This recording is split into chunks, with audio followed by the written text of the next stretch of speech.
Hello everybody, Christian from Treasure Town here, and today we're going to be speaking all about the $2 bill, going over the ones that are going to be worth a lot of money, because a lot of people wonder, I don't see these too often. Are they worth tons more? Should I be saving them? Do I have one that might be worth thousands and thousands of dollars? That's what we're going to be covering, and there can be some ones that you find in your change or just from like a bank strap from the bank that could be worth a huge premium. There's others that are literally just worth $2 bills.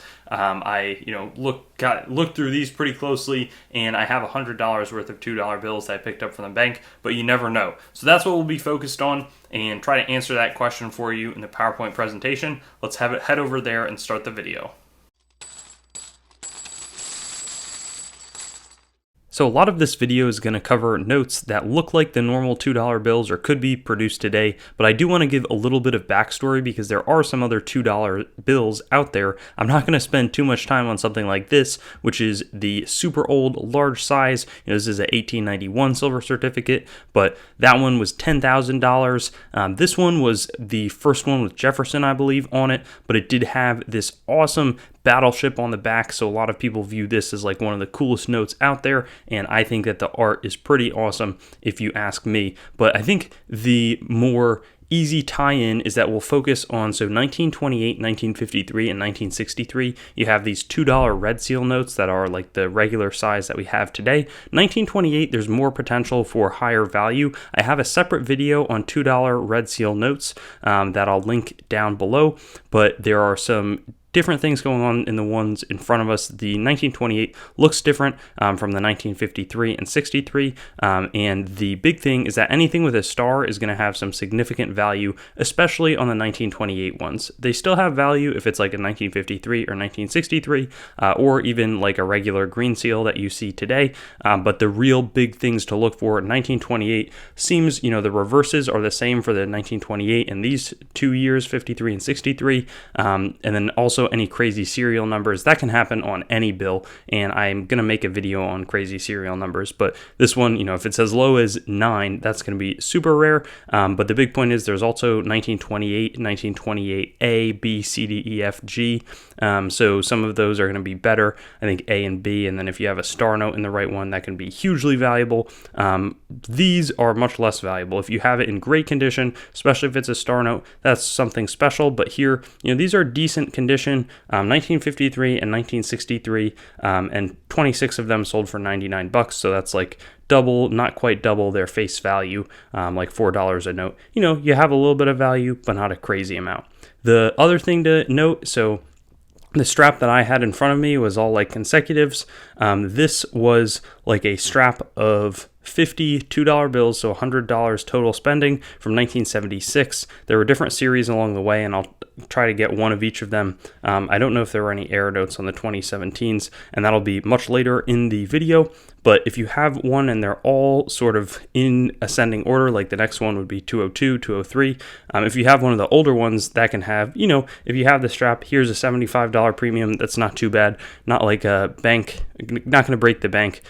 Same thing here. If you have a star note, this one was worth $115 a little while ago and was lightly circulated, but it was better because it was from the Bank of Minneapolis, Minnesota, that Federal Reserve branch. That star note from Minnesota was the key date, whereas something that's in better condition here, but was from the Federal Reserve Bank of New York, only sold for $35. So again, not crazy values, but it's not nothing either. If you have a star or a cool serial number, here are some wild ones. The $2 bills worth tons of money are often going to be the ones with errors, and this one somehow made it out and circulated a little bit, but it has an inverted third printing where the treasury seal and the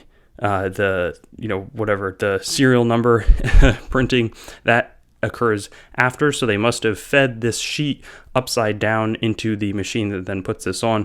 This sold for over $10,000. You also see over here, this is a doubled overprint, and there were a bunch of these released where they were like 4 serial numbers off from each other, so like a 1721, 52, 56 pair, but this one was really nice. Some of them ended up circulating a little bit. This one sold for $18,000, and It's just super incredible. Over here we have another inverted third printing. This was like in the $2,700 range, but was on a more modern note as opposed to like a super rare red seal error. That was just incredible.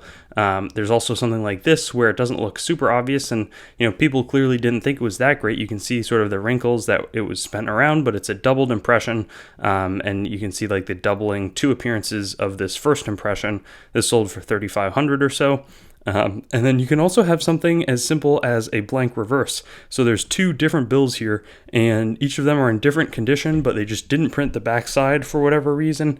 And as a result, you have like both of these are in the $3,600 and $3,900 ranges. I mean, you should just flip over every bill that you get because it's not always super obvious. Again, another doubled overprint example. This one's $4,953, sold for another $16,000 figure. So it can happen basically. This is a really interesting type of error. It's a retained obstruction, and you can see, this piece of stock came between the third printing or whenever they were printing on the Federal Reserve Bank of, it looks like, Chicago, Illinois. Sold for $6,300. Had it just been missing, it would be much less valuable, but when you have the thing that obstructed the printing, that brings up the value by a lot. That's probably not going to show up in your change at all, but something like this possibly could. There's a little bit of an offset printing error. You can see this green stripe down the side. It only sold for $55, but I try to mix in some things that are pretty reasonable to potentially come across as opposed to just the insane ones. This one's a little bit more unrealistic to find, but it's a nice obstructed face error. Something was, on the sheet when it got printed and just has like that blank strip right there, as you can see. That was $310. This one was $120, and it's what's known as a stuck digit error. Now, I'm almost kind of surprised that this ended up getting this much of a price, but $120. You can see the digit sort of got stuck as it was being, rolling along, and it's not in the proper place. So that can be something to search for, but often this seems like a high price to me. Right here is a gas pump or partially turned digit where you can see the 1 over here. A group of 55 sold for $240, so that's like $4 or $5 a note. That's probably more in the realistic range, 2 times face value. But this one had an inking error. You can see right here, just right along.